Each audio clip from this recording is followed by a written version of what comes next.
మామూలుగా morning WhatsApp open చేయగానే ఒక సాడ్ న్యూస్ అనేది నాకు వచ్చింది. వాట్సాప్లో పొద్దున్నే పోస్ట్ టెక్నీషియన్స్ గ్రూప్లో యాడ్ అయ్యి వచ్చింది. అదేంటని చూస్తే హర్యానాలోని ఫరీదాబాద్ అనే ఏరియాలో 4 అంతస్తుల బిల్డింగ్లో ఒక ఏసీ బ్లాస్ట్ అయింది. ఒకే కుటుంబంలో 3 చనిపోయారు.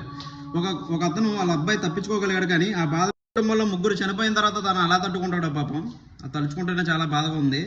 విషయం ఏంటంటే అసలు ఏసీలు ఎందుకు వెళ్తాయనే విషయం గురించి నేను ఇప్పుడు చెప్పబోతున్నాను. మీరు ఏ విషయంలో నెగ్లెక్ట్ చేయండి, కానీ ఒక గ్యాస్ లీక్ అనే విషయంలో నెగ్లెక్ట్ చేయకండి. ఎందుకు అంటే ఒకవేళ ఇండోర్లో గ్యాస్ లీక్ వచ్చింది అనుకోండి, ఆ ఇండోర్లో గ్యాస్ లీక్ అనేది మనం ఆల్టరేషన్ చేసి వెల్డింగ్ చేసి మళ్ళీ ఎక్కించినా సరే అది మీ ప్రాణాలకే ప్రమాదం. ఎందుకంటే ఇండోర్లో లీక్ వస్తే ఆ వెల్డింగ్ చేయడానికి మనం ఎక్కడైతే హీట్ చేస్తామో అది పక్కన కూడా పలచగా అయిపోద్ది ఆ పైప్ అనేది.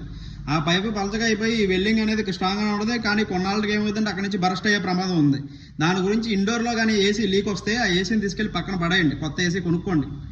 ఏసీలో ఎక్కువగా పేలే ఏసీలు ఏంటంటే నాన్ ఇన్వర్టర్ ఏసీలు. అవి ఎందుకు పేలుతాయంటే ఐఆమ్స్లోకి వెళ్ళిపోతాయి. ఏసీ కంప్రెషన్లో వెనకాల కెపాసిటర్ పోతే ఆ ఏసీ అనేది ఐఆమ్స్లోకి వెళ్ళద్ది. ఐఆమ్స్లోకి వెళ్ళినప్పుడు అది టెర్మినల్స్కి సప్లై ఆపేస్తే, లోపల ఉన్న రిలేటివ్ సప్లై ఆపేస్తే ఏం కాదు. అలా కాకుండా వెనకాల ఉన్న సప్లై ఈ ఫేస్ న్యూట్రల్ అనేది 240 voltsలో వెనకాల సప్లై కంటిన్యూస్గా వెళ్తాయి. ఈ కంప్రెషన్ అనేది ఐఆమ్స్లోకి వెళ్ళి ఆ టెర్మినల్స్ అనేవి బ్లాస్ట్ అయ్యే అవకాశం ఉంది. అందుకే నాన్ ఇన్వర్టర్ ఏసీ ఎక్కువగా పేలే అవకాశం ఉంది. ఇండోర్ ఏసీ ఈ ఇన్వర్టర్ ఏసీ తీసుకుంటే నేను సేఫే కదా, నాకు వెనకాల కంప్రెషన్లోకి వెళ్ళే సప్లై ఈ బోట్ అనేది ఆపేస్తుంది, ఇండోర్లో ఉన్న బోట్ ఆపేస్తే ఎర్రర్ కూడా చూపించేస్తే నాకు ప్రాబ్లం లేదు, అక్కడ సప్లై వెళ్ళడం ఆగిపోద్ది అనుకుంటారు చాలామంది. కాదు, అక్కడ ఒకవేళ మీరు ఈ ఇండోర్ సప్లైని ఆపేదని చూసుకుంటే గ్యాస్ లీక్ అయింది అనుకోండి, ఈ గ్యాస్ ఎప్పుడు అయితే లీక్ అవుతుందో అక్కడ ఖచ్చితంగా ఏమైనా ఫైర్ లాంటిది ఏమైనా వచ్చింది అనుకోండి, ఫైర్ కానీ ఏదైనా బోట్ షార్ట్ అయ్యి చిన్న స్పార్క్ వచ్చింది అనుకోండి, అక్కడ ఖచ్చితంగా ఫైర్ బ్లాస్ట్ అవుతుంది. అందుకే ఇన్వర్టర్ ఏసీ తీసుకున్నా నాన్ ఇన్వర్టర్ ఏసీ తీసుకున్నా మినిమం మెయింటెనెన్స్ చేసుకోండి. ఖచ్చితంగా గ్యాస్ లీకులు అనేది తొందరగా వీలైనంత వరకు అరికట్టండి. టెక్నీషియన్ చూపించుకోండి, చాలా జాగ్రత్త పడుకోండి. కస్టమర్ అనే అతను మూర్ఖంగా ఉండకుండా కొద్దిగా మైండ్ సెట్గా ఆలోచించి మెయింటెనెన్స్ చేయించండి. మెయింటెనెన్స్ చేయించినా అది రిపీటెడ్గా కంప్లైంట్ వస్తే మాత్రం దాన్ని తీసేయండి, దాన్ని వాడకండి. అవసరమైతే కొత్తది కొనుక్కుంటే డబ్బులే పోతాయి, లేదా మన ప్రాణాలే పోతాయి. అదే దాని గురించి నేను ఫైనల్గా చెప్పేది.